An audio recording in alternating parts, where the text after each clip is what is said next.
sadly, science around the knee does not include the foot, and therefore science around the knee, in my opinion, has badly misled people. And so guidance and understanding in education has really been my key focal point to help people appreciate that. But one of the things I do say about the foot, and again, I've picked it up on the force plates, is you can walk over a force plate, which is always on a flat surface, so things are different if you take it outside, but on uneven terrain. But every footstep that you take is identical to the one before it and the one after it, because a habit has been formed in the way that you move. Now, most people do have flatter feet than not.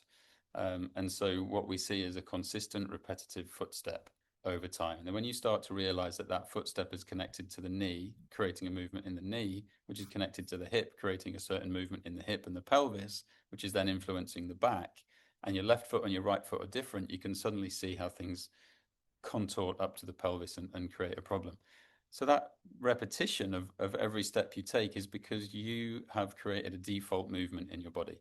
You've got a learned behavior about how I take a footstep. And that is all based on the mechanic availability you have in your body, your injury history, your habitual patterns from maybe your dance career or whatever, all leading to where you are today. And the thing about the wedges was, if you put a wedge on the ground and you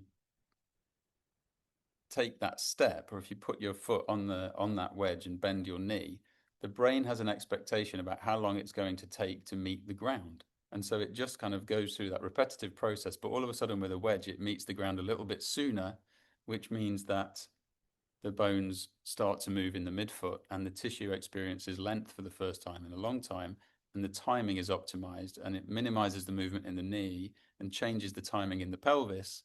And instantly we can start to see and experience changes.